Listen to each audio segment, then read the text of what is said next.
먹거리가 되리라. 아멘.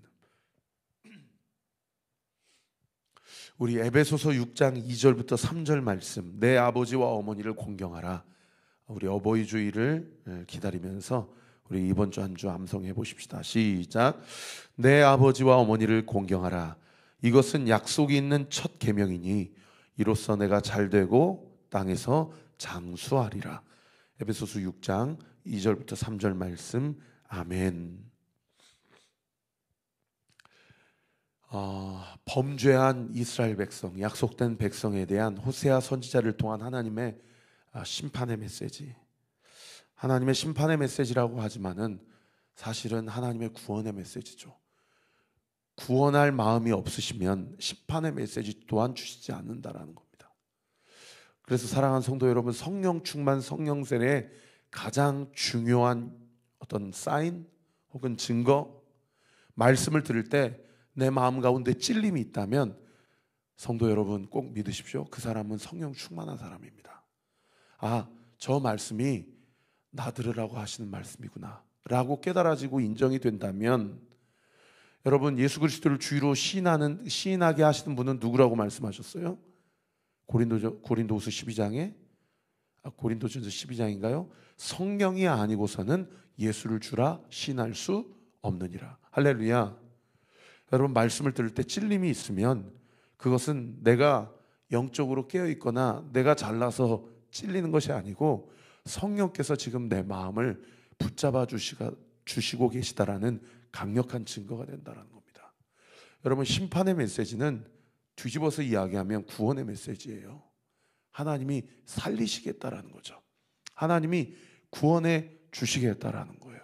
저도 교회를 개척하고 지난 2년 수개월 동안 여기까지 오면서 사실 기도 그리고 성령 충만, 영적으로 붙잡지 않으면 자꾸 육적인 것들이 보여요. 이 교회 어떡하지? 내 인생 그 다음 스텝은 어떻게 되지?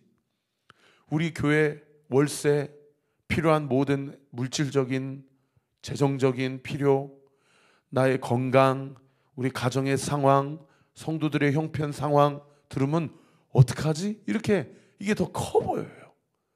그런데 여러분 기도하는 중에 그 두려운 마음, 그 걱정과 염려와 이 하나님 음성 듣지 못하게 하고 믿음으로 충만하지 못하게 하는 이 모든 실존적인 고민과 갈등들, 여러분 그게 다 커 보일 때마다 기도할 때 그 마음을 하나님이 어떻게 뒤집어 주시냐? 하나님이 나와 함께 하신다. 할렐루야. 지금 나에게 주어진 고난과 지금 나에게 주어진 걱정, 염려는 두려워하거나 염려할 것이 아니다. 이럴 때일수록 어떻게 해야 된다? 살아계신 하나님 앞에 나아가 하나님이 내 인생을 책임져 주시고 전제가 필요해요. 여러분 전제. 어떤 전제가 있어야 돼요? 내가 말씀 앞에 순종할 때. 할렐루야.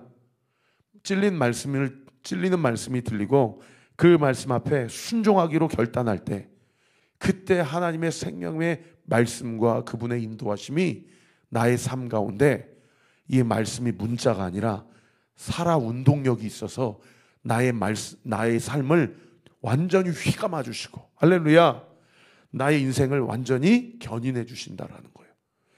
여러분 기독교 신앙은 체험 신앙입니다.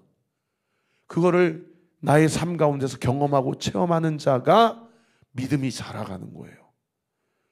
그걸 경험해 봐야 목사님한테 와서 목사님 믿었더니 별반 다를 게 없더이다.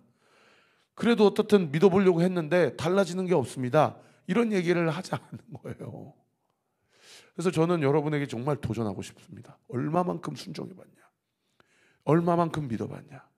얼마만큼 마음의 확신을 가지고 앞뒤 좌우 재지 말고 주어진 말씀이 나에게 주신 말씀이라고 믿고 걱정, 염려, 불안, 초조, 두려움 십자가 앞에 못 박고, 할렐루야, 기도할 때 얼마만큼 부르짖어서 하나님께서 나에게 하실 일들에 대해서 기대함으로 그렇게 순종해 봤냐?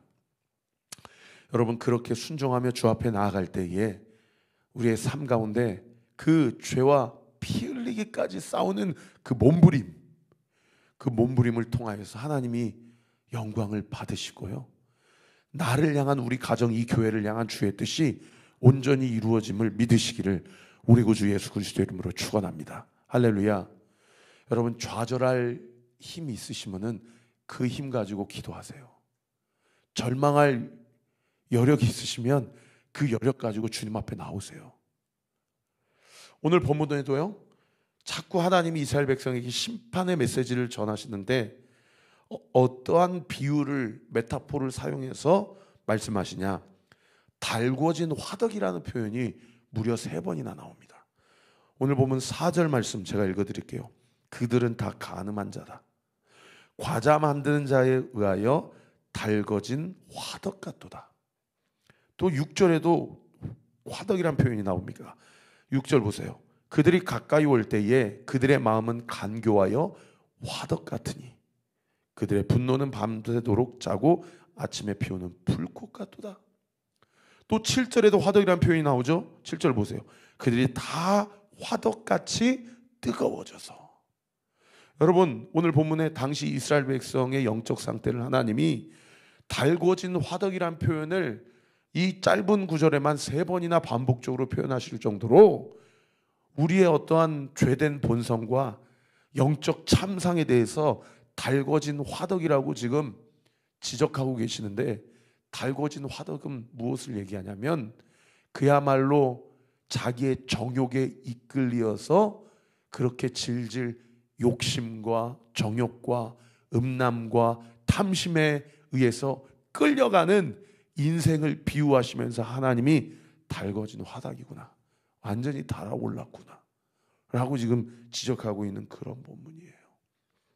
우리가 성령 충만하면 성령의 불로 우리의 내면과 우리의 육신이 성령 충만함으로 하나님이 주시는 은혜와 사랑 가운데 활활 타오르는 불화산같이 우리 안에 있는 모든 죄와 탐심을 다 십자가 앞에 못 박고 다 예수 그리스도의 성령의 능력으로, 예수 그리스도의 보혈로 다 불태워지고 또 활활 타오르서 하나님의 뜻을 온전히 이루기도 결단하고 순종할 때에 그 하나님이 주시는 열정, 그 하나님이 주시는 그 열망, 그 하나님이 주시는 그 담대함과 비전을 가지고 그렇게 살아가야 되는데, 그렇게 살아가지 못하는 인생이 어떻게 전락하고 타락해 버리냐?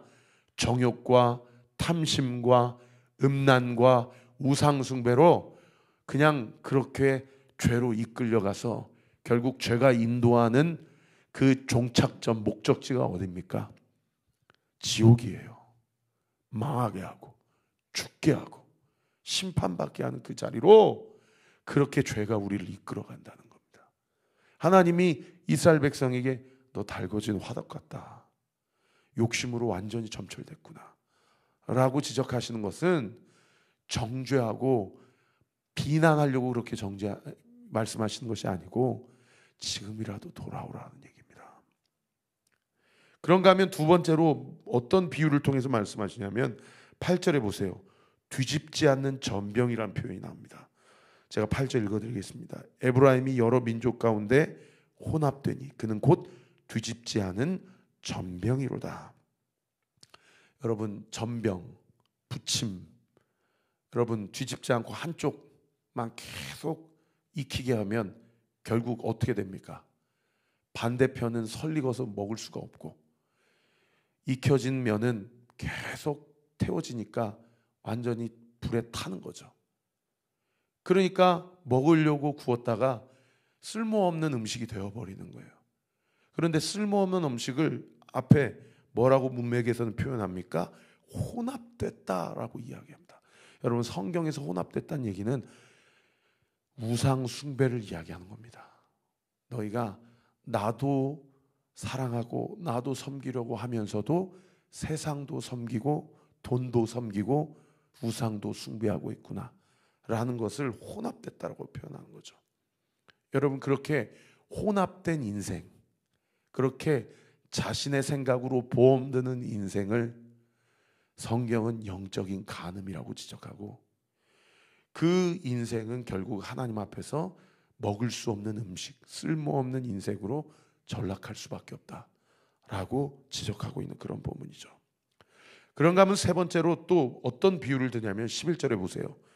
어리석은 비둘기라는 표현이 나와요. 제가 11절 읽어드리겠습니다. 에브라임은 어리석은 비둘기같이 지혜가 없어서 애굽을 향하여 부르짖으며 아수르로 가는도다. 여기 어리석은 비둘기 같이라고 하면서 이 어리석은 비둘기라는 것을 꾸미고 있는 표현이 그 다음 구절에 뭐라고 표현되어 있습니까? 지혜가 없다.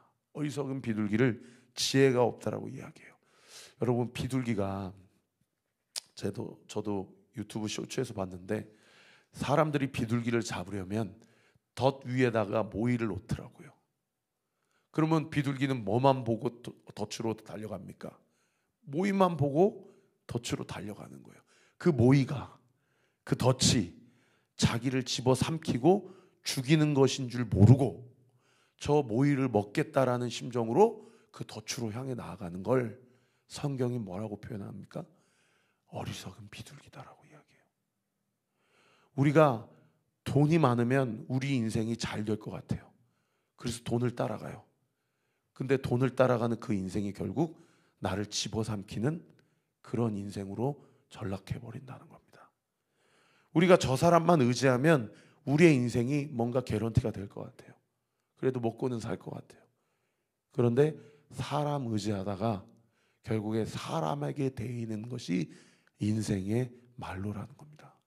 그걸 하나님께서 우리에게 뭐라고 표현하셔요? 어리석은 비둘기같이. 북이스라엘, 남유다 위아래로 북쪽은 아수르라는 대제국이 있고 남쪽은 이집트라는 대제국이 있는데 영이신 하나님을 보지 못하고 영적으로 어두워져 있으니까 보이는 대제국, 힘이 센 민족 앞에 가서 저 민족에게 잘 보이면 우리 민족 살 수 있겠지 하고 아수르 의지하다가 아수르에게 멸망당하고 이집트 의지하다가 이집트에게 멸망당하는 이런 일들이 어리석인 비둘기와 같은 하나님 눈에 봤을 때는 이스라엘 백성의 당시에 영적인 상태였다라는 거예요. 그런가 하면 마지막 네 번째로 16절에 속이는 활과 같다라는 표현이 나옵니다. 16절 제가 읽어드릴게요. 그들은 돌아오나 높으신 자에게로 돌아오지 아니하니 속이는 활 같으며 그들의 지도자들은 그 여의 거친 말로 말미암아 칼에 엎드러지니 이것이 애굽 땅에서 조롱거리가 되리라. 그럼 여기 속이는 활과 같다라는 것을 다른 번역 성경에는 굽어 있는 화살이다 혹은 느슨하게 풀어진 활이다 이렇게 번역하고 있어요. 여러분, 활이 굽어 있으면 그 화살을 쏘아도 그게 명중을 할 수가 있습니까? 화살이 느슨하게 돼 있으면 아무리 세게 당겨도 그것이 목적지까지 목표물까지 나아갈 수 있습니까? 그러니까 속이는 활과 같다는 얘기는 무슨 얘기예요? 쓸모없는 인생으로 전락해버렸다라는 것을 이야기하고 있는 표현이에요. 재구실을 못하는 거예요. 하나님이 이스라엘 백성을 구별하여 세우신 것은 하나님의 영광을 드러내기 위함도 위함이지만 그들의 삶을 통해서 죄로 관영한 이 세상 가운데 하나님만 경배하고 하나님만 의지하는 인생을 하나님께서 어떻게 복 주시고 책임져 주시는지를 이스라엘 백성을 통해서 이방 백성들에게 저 민족이 섬기는 야훼 하나님, 우리도 섬기면 우리도 저렇게 하나님께서 복 주시겠구나 라는 모델하우스로 구별하여서 불러주셨는데 이게 모델하우스는커녕 오히려 이방 민족보다도 더 못하는 그러한 영적인 구실을 못하는 이스라엘 백성, 약속된 백성으로 전락해버렸다는 것을 지금 이야기하고 있는 그런 부분인 것이죠. 자, 이렇게 달궈진 화덕, 뒤집지 않는 전병, 어리석은 비둘기, 속이는 활 이런 것으로 전락되었기 때문에 결국 이스라엘 백성 가운데 주어지는 영적 심각성의 상태가 오늘 본문에 세 가지로 표현되어 있는데 그 첫 번째가 2절에 제가 읽어드립니다. 내가 모든 악을 기억하였음을 그들이 마음에 생각하지 아니하거니와. 여러분, 이 영적 상태를 통해서 이스라엘 백성이 어떤 영적 상태까지 전락해버렸습니까? 하나님이 모든 걸 기억하고 계시다는 사실을 생각하지 아니하는, 즉 망각해버리는 영적 상태로 전락해버렸어요. 그리고 두 번째는 하나님을 향해 진실로 부르짖는 사람이 없어요. 이런 표현이 세 번이나 나오는데 7절, 10절, 10절, 14절에 나옵니다. 7절에 제가 읽어드릴게요. 그들이 다 화덕같이 뜨거워졌어. 그 재판장들을 삼키며 그들의 왕들을 다 엎드러지게 하며 그들 중에는 내게 부르짖는 자가 하나도 없도다. 그 앞에 그들의 왕들이 다 엎드러지게 하며, 이게 무슨 얘기입니까? 왕들이 지금 다 죽어나가고 있는 거예요. 그 밑에 도움말 보시면은 북이스라엘에서는 20년 동안 4명의 왕이 암살되었고 스가랴 왕과 살룸 왕은 각각 6개월과 한 달 동안만 통치하였다.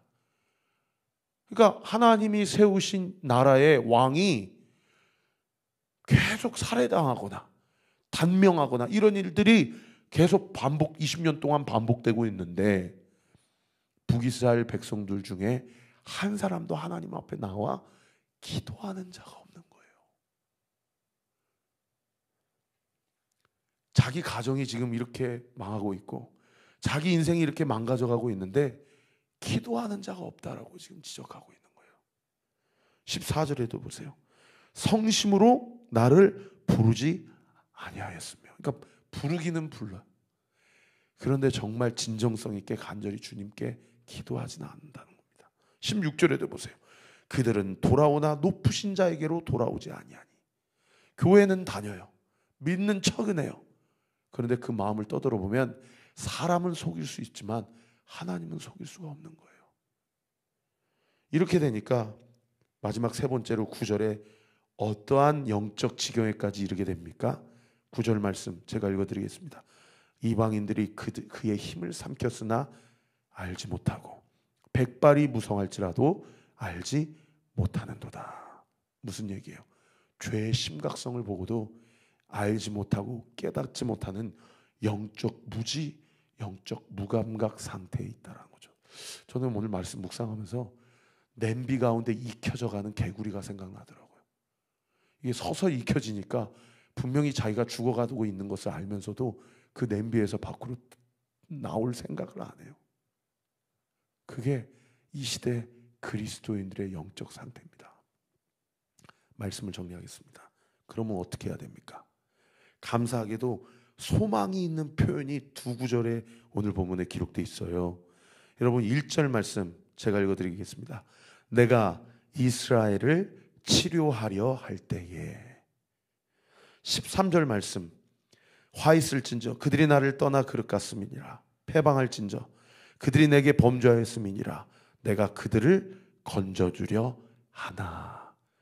여러분 지금 오늘 본문에 이스라엘을 향한 믿는 자들을 향한 하나님의 작정함이 드러난 표현 아닙니까? 하나님이 1절 말씀에 이스라엘을 뭐 하려고 하신다고 이야기해요?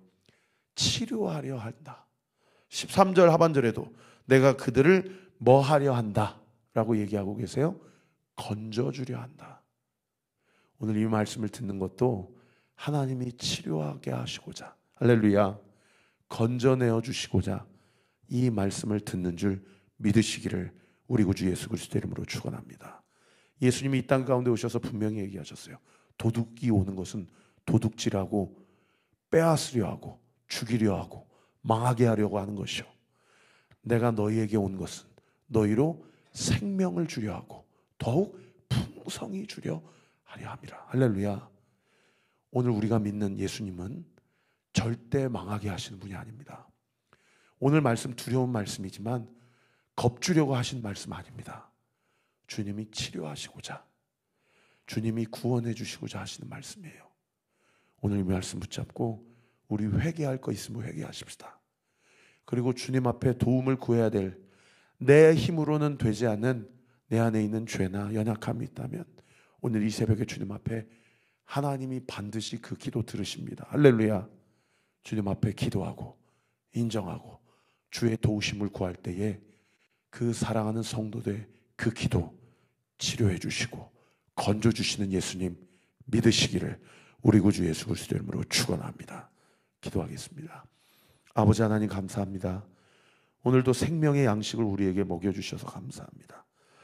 내가 너를 치료하고자 하노라, 내가 너를 건져주고자 하노라 말씀하신 주님, 우리 안에 달궈진 화덕이나 뒤집지 않는 전병이나 어리석은 비둘기나 속이는 활이 있다고 한다면 오늘 이 말씀 가운데 철저히 십자가 앞에 못 박고 우리의 공로나 우리의 의로움으로 구원받을 수 있는 것, 치료받을 수 있는 것 아님을 인정하고 이미 나를 구원하시기 위해 2000년 전에 골고다 언덕에서 나를 대신하여 십자가에 달려 죽으신 예수님, 그분의 죽으심은 나의 죽음이요 3일 만에 그분의 부활하심은 나의 부활임을 믿고 오늘도 이 아침에 주님 앞에 살아계신 하나님 앞에 나아가 예수님이 나와 함께 하시고 내 인생 가운데 함께 하신다라는 믿음의 확신 가지고 주님 앞에 온전히 나아가 하나님의 영광 보기로 결단하는, 그렇게 기도 응답 받고 하나님의 살아계심을 경험하기로 결단하는 우리 사랑하는 온리교회 모든 성도들 머리머리 위에, 우리 교회를 위해 기도해 주시는 모든 기도의 동역자들 위해 지금부터 영원토록 함께 하시기를 간절히 축원하옵나이다.